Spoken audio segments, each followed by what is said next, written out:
네, 시청자 여러분 안녕하십니까? 박종진입니다. 네, 역사적인 일이 일어났지요. 만사형통, 영일대군, 상황정치 이런 수식어가 따라 붙었지요. 이명박 대통령의 형님입니다. 큰형님 이상득 전 의원이 마침내 검찰에 출석했습니다. 소환이 됐습니다. 네, 검찰청 입구에서 네, 카메라 플래시 세례 기자들 다 달라붙어서 이제 질문을 했죠. 네, 세례를 받는 80 가까이 된 이 노인 정치인의 얼굴에는 역시나 착잡한 표정이 가득했습니다. 이 모습을 지켜봐야 하는 국민들도 망감이 교차하기는 마찬가지일 것 같습니다. 화무 11홍, 네, 오늘 문자 쓰겠습니다. 건불 10년, 꽃이 붉어지는 기간이 10일을 못 가고 권력이 10년을 못 간다 이런 뜻입니다. 네, 화무 11홍, 건불 10년, 새기고 또 새기도록 하겠습니다. 오늘도 정치권 소식 짚겠습니다. 인터넷 블로거를 통해서 월요일부터 금요일까지 매일 오전 11시 어김없이 칼럼을 올리고 계시는 분입니다. 저희 캐논한마 통해서도 칼럼이 공개되고 있는데 무척 반응이 뜨겁습니다. 인터넷 석간 이런 말까지 나오고 있습니다. 윤창중 칼럼 세상 대표를 자리에 모시겠습니다. 안녕하십니까? 안녕하세요. 발음 잘했죠? 칼럼. 네. 칼럼 앞에는 틀렸는데. 앞에는 지금은 뭐 제대로. 지금은 제대로 됐습니까? 네. 네. 국회가 개원을 했습니다, 이제. 예. 통합진보당 이석기, 김재현 이제 의원이요. 의원님이죠. 네. 의원님이 좀 지각했어요, 약간. 네. 약간 일부러 했을까요? 아니면은 당연히 일부러 했죠. 당연히 일부러 했습니까? 아주 의도적인 실수라는 거예요, 이걸 보고. 네, 아주 교활하죠. 국회에 대한 경례 이거. 안 하기 위해서. 네. 그 국기에 대한 경례 식순에 참석하지 않고 있다가 애국가가 식순에 시작되자 들어와 가지고 언론 보도에 따르면 처음에는 우물쭈물 하다가 네. 중반에 애국가를 따라 불렀다. 이런 보도예요. 대한민국 국민이 네. 맞습니까? 이게 지금 대한민국 애국가를 그렇죠. 안 부른다는 거는 애국가가 대한민국 국가가 아니다고 하는 그 입에서 네. 그렇게 말한 그 입에서 과연 애국가를 중간이라도 불렀을 것인가? 네. 저는 개인적으로 의문인 거예요. 네. 그럴 리 없다. 만약 불렀다면은 네. 다른 사람들이 애국가를 부를 때 네. 다른 국회의원들이 국회 개원식에서 애국가를 부를 때 조선민주주의 인민공화국의 국가인 아침은 빛나라를 부르지 않았겠느냐. 에이, 저는 설마 그랬겠습니까? 저는 그런 상상을 합니다. 설마 그랬겠습니까? 설마 그렇겠습니까? 이게 바로 종북의 실체, 종북의 본질을 제대로 이해하지 못하는 겁니다. 서로 곡이 다른데, 음이 네. 다른데 거기다가 가사를 다른 걸 붙이기가 쉽지 않죠. 각자 부를 수 있는 거예요. 네. 야, 그러면은 곡이 다른데요. 애국가를 네. 따로 불렀다라고 쓴 기자는 네. 과연 그 옆에 있었습니까? 물어봤습니까? 화면 보고 했겠죠. 같이 이렇게 입 모양이 멀리서 소위 말하는 국회 기자실이 있지 않습니까? 네. 국회 본회의장이 있는데 국회 중앙 기자실에서 네. 이석기, 김재현의 입을 봤겠죠. 네. 네? 네. 근데 제가 말씀드린 건 뭐냐면 애국가를 중간이라도 우물쭈물 뻥긋뻥긋 하면서 네. 불렀는지 안 불렀는지는 제가 모르겠습니다. 네네. 그러나 저는 그런 연상을 했다는 거죠. 네. 저는 그런 상상을 했죠. 그러고도 남을 사람들이 네. 현재 대한민국 국회 이 헌법기관의 금배지를 달고 마침내 국회 개원식에 참석을 한 겁니다. 네. 국회 개원식 참석했다는 건 뭐냐면은 이제 대한민국 국회의원으로서 공개적으로 종북 세력이 대한민국 국회의원이 된 거예요. 매우 심각한 얘기죠. 네. 트위터 이렇게 보면 사상의 자유에 대해서 우리가 비난할 수 없다. 대한민국은 네. 사상이 자유로운 나라니까. 이런 이야기도 하는데 여기에 대해서 혹시 하실 말씀? 우리가 사상의 자유를 얘기하는데 미국의 경우는 말이죠. 사상의 자유, 언론의 자유가 만개한 국가 아닙니까? 소위 말하는 민주주의 국가, 선진 민주주의 국가인데 미국에서는 예컨대 국적을 A에서 B로 바꾸는지 안 바꾸는지를 그것만 지켜보는 이른바 국적 레지스터 오피스라는 게 있습니다. 굉장히 거대한 조직입니다. 네? 무슨 얘기냐면 미국 국적을 갖고 있다가 예컨대 폴란드 국적을 바꿨다가 다시 미국 국적으로 온 사람은 어떤 공직에도 나갈 수 없습니다. 어떤 공직에도. 그러니까 미국 국적을 떠났다가 다시 오는 사람들 있을 수가 없는 일이에요. 네. 근데 지금 우리는 그것도 지금 자유자유 되고 있잖아요. 네. 또 한 가지 뭐냐면은 미국의 사상의 자유가 있지만은 알카에다를 미국의 주적으로 할 경우에 알카에다를 만약에 옹호한다면 미국의 애국법, 패트리아틱 액트, 애국법에 의해서 완전히 처벌당하는 겁니다. 자, 그런데 과거 지하 공산당 조직을 했던 이른바 민혁당의 핵심 멤버였던 사람이 또 국가보안법을 명백하게 위반한 사람이 이게 무슨 색깔론이나 무슨 없는 간첩을 때려잡기 위한 색깔론이 아니라 명백하게 그런 활동을 했던 사람이 사면 복권을 받았다 해서 네. 노무현 정권 때 사면 복권을 받았다 해서 과연 이런 사람까지도 대한민국 국회의원이 되어야 되느냐? 네. 그걸 사상의 자유라는 걸로 용인해야 되느냐? 여기에 대해서 대한민국은 분명하게 판단을 해야 되는 겁니다. 어떻게 생각하세요? 간첩을 한 사람이, 형무소를 사는 사람이 마음을 또 완전히 또 바꿔 수도 있다고 생각했는데 애국가를 부인하는 거 보니까 또 아니네요, 확실히. 아니 전향했다는 증거가 아무도 없는 거예요. 네. 전향했다는 증거가 없는 거예요. 전향서를 그거 어떻게 해야 네. 됩니까, 지금? 국회에서 지금 준비하고 있는 것 같던데요. 여야가 뭐 합의를 봤지요. 이분 그 네. 지금 이제 새누리당과 민주당이 네. 두 사람을 저는 의원이라고 부르고 싶지 않습니다. 네. 이석기, 김재현 두 사람을 제명하겠다. 네. 이 제명 절차도 앞으로 이제 언제 될지도 모르는 거예요. 네. 자, 국회 윤리위원회에서 제명을 이제 하면은 또 국회 본회의에서 3분의 2의 또 찬성이 있어야 됩니다. 네. 이게 언제까지 될지도 모르는 거예요. 네. 지금 중요한 것은 뭐냐면은 이걸 없는 종북 세력을 우리들이 예컨대 만들어서 종북 색깔론 이른바 그런 것을 펼치는 게 아니었습니까? 네. 1964년 2월 네. 김일성은 노동당 전원회의에서 다음과 같이 교시합니다. 네. 어떻게 교시합니까? 남조선에 대한민국에 마르크스 레닌주의 정당이 생겨야 되겠다. 네? 그 1964년 이후에 대한민국에는 엄청나게 많은 지하 공산당이 생기기 시작합니다. 네. 소위 말하는 통역당, 네. 난민전, 네. 민혁당 수도 없습니다. 네. 최근에 예컨대 1심의 사건이라든가 네? 그런 사건의 일까지 네. 이번에 이석기와 김재현이가 국회에 들어갔다는 사실은 네. 국회 개원식에 참석했다는 사실은 1964년 김일성의 정당 창당 교시 이후에 정당 조직을 만들어라. 마르크스 레닌주의에 입각한 정당을 만들라고 교시한 이후에 48년 만에 대한민국 국회 안에 종북 교두보를 세우는데 성공했다는 그러한 역사적, 그들 입장에 볼 때는 네. 역사적 개가를 이룬 겁니다. 이 문제는 보통 시작할 문제가 아닙니다. 네. 이 우리가 지금 민주주의를 하기 때문에 네. 들어가는 사람을 막을 수도 없는 거고. 네. 네? 지금 검찰은 이들의 소위 말하는 통합진보당의 경선 조작 사건에 대해서 벌써 한 달이 넘었는데도 계속 침묵 중이고. 네? 이 소위 말하는 법원이 발부한 영장도 중앙당사에 가서 영장을 집행을 못했지 않습니까? 네.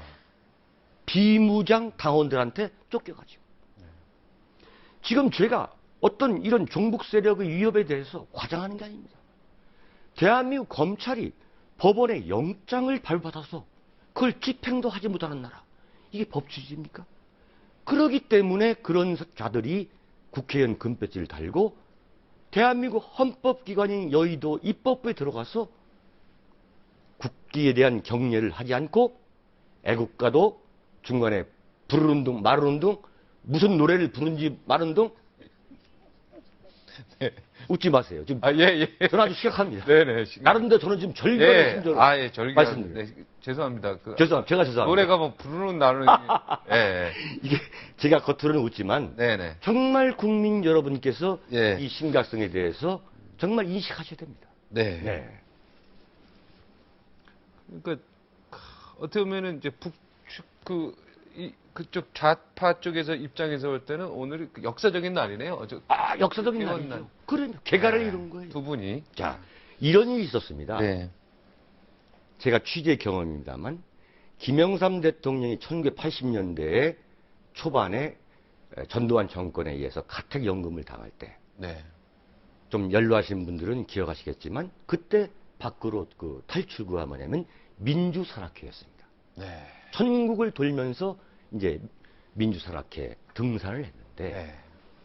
그 민주산악회의 앞에서 민주산악회 그 대원들을 그 안내하는 인도하는 네. 소위 말하는 산악대장이라는 게 있었습니다. 네. 네. 산악회에서. 네. 산을 잘 아시는 분이겠죠. 네. 대한민국 이른바 이 방방곡곡 이 산이라는 산은 다 아는 거예요. 그 산악대장을 이태라는 분이신데 그 이태라는 분 기억나시죠? 네. 이른바 남부군의 남부군 네네. 그 빨치산 네네. 남북은 알죠. 그 남부군이란 논픽션 소설을 만들어 가지고 써가지고 했던 분이에요. 네. 그분이 자기가 6.25 때에 네. 이 남한에서 네. 빨치산 했다. 네. 이른바 남부군이었다. 네. 이현상이 이끈 남부군의 일원이었다. 네. 라는 것을 커밍할 때까지 네. 김영삼 대통령께서도 몰랐죠. 몰랐던 거예요. 네? 네. 물론 그분은 전향을 해가지고 청주에서 국회의원도 2번 하시고 네. 민주화 운동도 하신 분이었는데 네. 그 정도로 대한민국에서의 이른바 종북의 역사는 아주 깊은 겁니다. 우리가 이것을 간단히 봐서는 안 되는 거예요. 네. 그때 깜짝 놀랐죠. 저도 그분 잘 아시는 분이에요. 네. 이 산악대장이기 때문에. 네. 근데 저희들이 이제 취재 기자이기 때문에 네. 그 산악대장이 제 앞에 쓰시고 그 다음에 비서실장 김기수 네. 쓰고 그 다음에 김영 대통령 쓰고 네. 취재 기자 따라가고 네. 뭐 이렇게 가는 겁니다. 그 당시 취재 기자였죠? 그렇죠. 예. 네. 그런데 이 종북의 문제에 대해서 21세기에 무슨 종북이냐 이렇게 말할 수 없는 겁니다. 네. 네. 그 부분에 아주 흥분하시는군요. 네. 네. 아주 길게 갔습니다. 흥분하는 게 네. 아닙니다. 예. 오르신 말씀. 네. 오르신 말씀. 네. 룰도 체면도 없는 네. 이번은 참 도박판 경선이다. 아주 심한 얘기를 하셨습니다. 이번 그 대선을 가지고요. 그렇습니다. 야, 이게 왜 이런 이야기를 하셨습니까? 지금 제가 이번 대선 후보 경선은 여야를 가릴 것 없이 좀 심한 표현을 말하면 대국민 사기 노름판이다. 도박판이다. 네. 이렇게 제가 글을 썼는데 아, 이게 사기 도박판입니까, 이게? 왜 올립니까? 지금 그 이번 대선을 사기 도박판이라고 하니까. 약간 좀 파출소 냄새 나는데 하여튼 아, 하여튼 말이죠. 바꾸겠습니다. 하여튼 네, 말이죠. 네, 파출소 냄새. 네. 네. 너무 실망하지 마시고. 아, 실망 괜찮습니다. 그 지금 12월 19일이고 네. 오늘부터 역산하면은 네. 이제 5개월 반밖에 안 남은 겁니다. 네. 자, 5개월 반밖에 안 남았는데 대한민국 대통령을 뽑는 경선의 경우 새누리당은 지금 경선 날짜 8월 20일 하나밖에 정한 게 없고 네. 아무것도 정한 게 없습니다. 그 다음에 민주당은 명색이 제1야당 수권 정당을 지금 입만 열면 말하고 하고 수권 있죠. 정당이 네. 자기네들 후보도 못 세워가지고 7월 달에 경선을 확정짓고 9월 달에 민주당 후보들이 전국을 돌아다니면서 목이 터져라 경선을 하고 그 다음에 11월 달에 가서 안철수 교수하고 2단계 후보 단일을 한다. 이거예요. 네. 그럼 국민들은 도대체 어떻게 무슨 근거를 갖고 판단해서 투표장을 가느냐 이거. 네? 근데 어느 분이 대통령이 되든 이제 대한민국은 거의 시스템이 되어 있지 않습니까? 시스템이 되어 있습니까? 시스템이 되어 있다고 볼 수 없죠. 네. 대선이 5개월 반밖에 남지 않은데도 지금 경선 틀조차, 룰조차 확정지지 않았다는 얘기는 뭐냐면 민주주의가 존중해야 될 이 시스템, 절차적 시스템이 아직 착근되지 않은 거예요. 네. 뿌리를 내리지 못한 거예요. 네? 이게 지금 우리가 지금 오픈 프라이머리를 주장하시는 분들이 네. 미국의 예를 드는데 네. 제가 미국의 예를 좀 간단하게 설명을 드리겠습니다. 참고가 되기 때문에. 네. 미국은 내년 1월 20일 날 대통령 취임식이지 않습니까? 네. 그러면 내년 1월 20일부터 정확하게 1년을 역산해서 그러니까 금년 1월부터 톱니바퀴처럼 돌아갑니다. 네? 1월부터 6월까지 지난달까지 네. 이미 미국에서는 코커스와 프라이머리 네? 이게 톱니바퀴처럼 다 지금 진행이 됐어요. 대의원을 뽑는 코커스와 프라이머리를. 그래서 8월 말과 9월 초에 날짜까지 지정이 되어 있는 날짜까지 민주공화 양당이 전당대회를 합니다. 그래서 11월 3일 날 네? 이 소위 말하는 선거인단 선출이 됩니다. 네. 근데 미국은 승자 독식제도 아니에요. 네. 간선제 아닙니까? 네. 이기면 끝이죠. 거기서 끝나는 거예요. 네. 그래가지고 내년 1월 20일 날 대통령 취임식을 하는 겁니다. 네. 자, 그렇게 되어 있는데 우리는 아직도 이건 어떤 민주적 시스템이 전혀 안 돼 있는 거예요. 미국 대선은 사실은 공부해야 됩니다. 네. 그냥 설명하기에는 1시간 강의를 해가지고. 아니, 별로 어렵지가 않아요. 네. 어렵지가 그래도 않아요. 저 이해하는데 네. 힘들었습니다. 그거. 그러니까 내년 1월 20일부터 1년을 역산해서 네. 6개월 동안 대의원 뽑고 네. 그다음에 11월 3일 날 선거인단 만들어서 거기서 각 주별로 근데 하여튼 선거인단 뽑을 네. 때 51대 49라고 하더라도 100이 전부가 51쪽으로 다 가는 거 하는 아닙니까? 거죠. 예. 그런 게 조금 이해하기가 어쨌든 쉽지가 않죠. 우리가 지금 역시 느끼는 것은 민주주의는 압축 성장, 압축 발전이 좀 불가능한 거 아니냐 이런 생각을 해보게 되는 거예요. 네. 우리가 민주주의라는 단어는 뭔가 좀 우리가 예를 들어서 선진화되는데 여러 가지 공업, 네. 이러든 경제에서 빨리 네. 압축 성장처럼 그렇죠. 민주주의가 압축 성장하기는 참 힘든 것 같다 이런 그러니까 얘기죠. 이거예요. 지금 절감하는 거죠. 네. 그래서 우리도 이러한 민주적 절차 관행을 빨리 세워야 됩니다. 민주주의는 압축 성장이 근데 어렵다. 힘든 건 겁니까? 진짜? 어렵다. 그러니까 어렵지요. 네, 다른 나라의 예를 네. 봐서도 어려운 겁니까? 어렵지만 우리는 건국 이후 짧은 기간 동안에 민주화까지 이제 우리가 완성을 이룩했는데 네. 더 좀 성숙한 이른바 경제 10위권의 경제 대국에 걸맞는 민주적 시스템이 있어야겠다. 네. 또 하나 네. 지금 이 경선판을 흔들고 있는 가장 큰 장본인이 누구냐? 저는 안철수 교수라고 봅니다. 여기에 대해서 그건 이제 야권 얘기죠. 야권 얘기죠. 네. 여기에 대해서 저는 안철수 교수가 큰 책임이 있다고 볼 거예요. 책임이 있다. 대한민국 지금 민주주의 역사에 어떻게 보면은 분명한 입장을 빨리 해야 되는데, 그렇죠. 그죠? 그걸 안 하고 있기 때문에 상당히 지금 대한민국 민주주의 발전에 어떻게 저해되는 그런 책임이 있다 이런 얘기죠. 이런 지금 얘기죠. 부작용, 역작용을 주고 있는 거죠. 네. 무슨 얘기냐면 네. 안철수 교수가 등장함으로써 이 정당 정치에 큰 자극을 주고 네. 어떤 변혁적으로 방향을 틀어준 거. 그것은 긍정적이죠. 그렇죠. 네. 그러나 지식인으로서 이미 대선 후보의 반열에 오른 분이 지금 작년 10월 26일 서울시장 보선, 네. 그 보선 전에 안철수 교수가 혜성처럼 등장한 거 아닙니까? 네. 그 이후에 벌써 10개월 동안 정치를 한다 안 한다 아무 얘기를 안 하는 거예요. 본인이 아직 결정을 진짜 안 한 거 아닐까요? 저는 했다고 보는 거죠. 네, 저도 했다고 봅니다. 네, 사실. 했다고 보는 거죠. 네. 근데 지금 민주당으로서도 정말 복장이 터질 일입니다. 네. 지지자는 계속 일이죠. 네. 어제 한겨레 신문이 공개한 그 여론조사 결과를 보니까 네.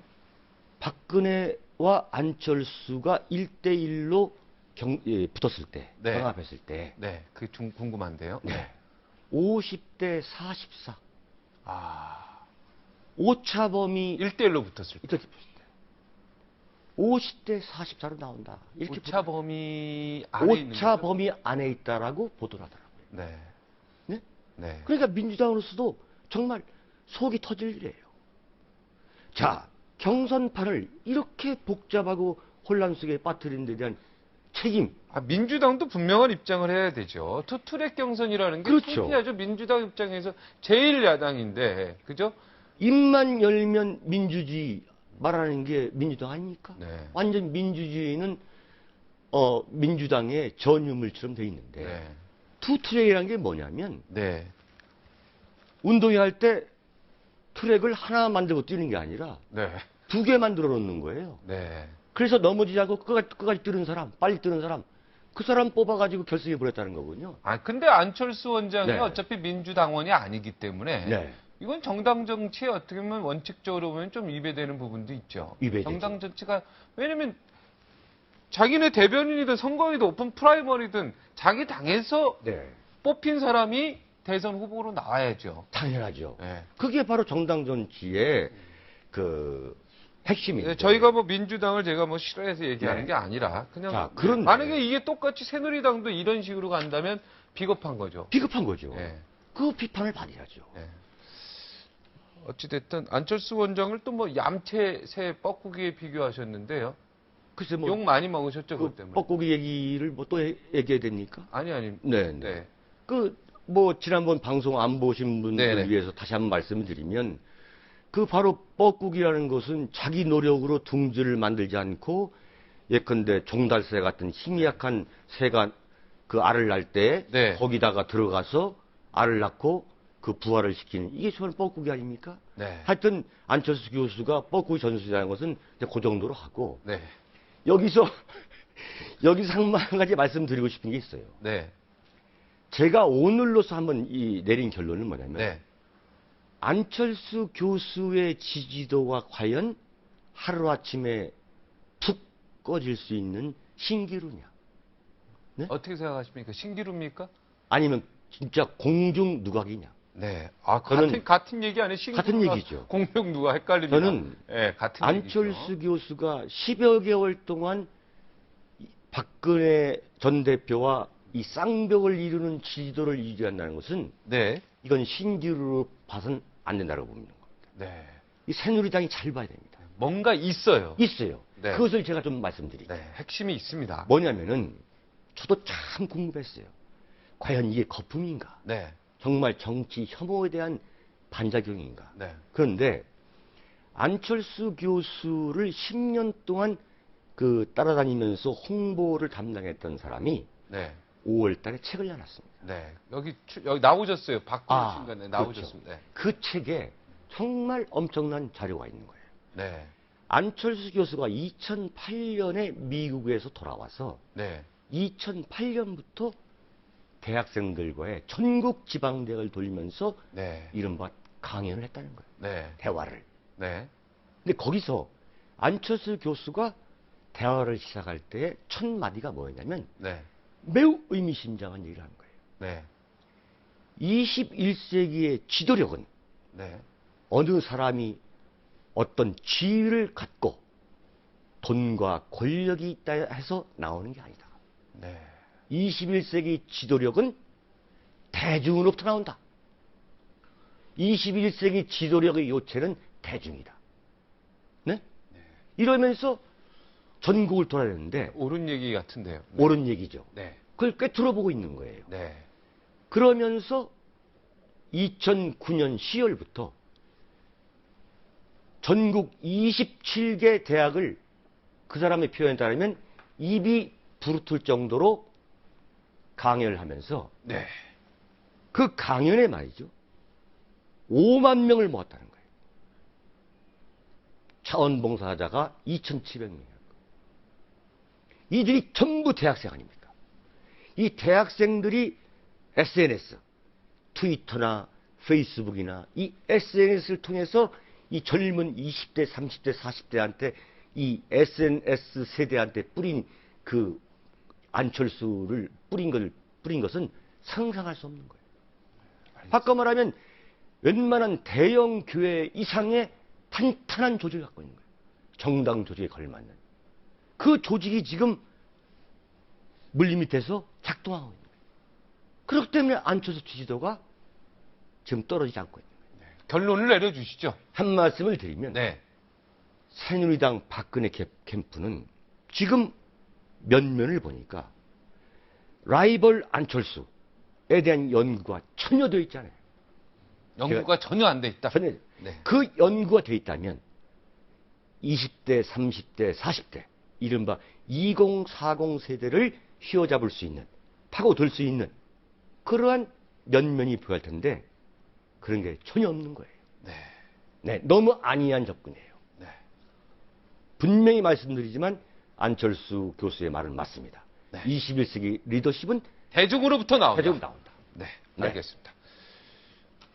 뭐 대안도 좀 얘기하실 줄 알았는데 그 다음 시간에 얘기 듣도록 하겠습니다. 대안은 바로 그거죠. 네, 네. 알겠습니다. 오늘 여기서 마치겠습니다. 고맙습니다. 감사합니다.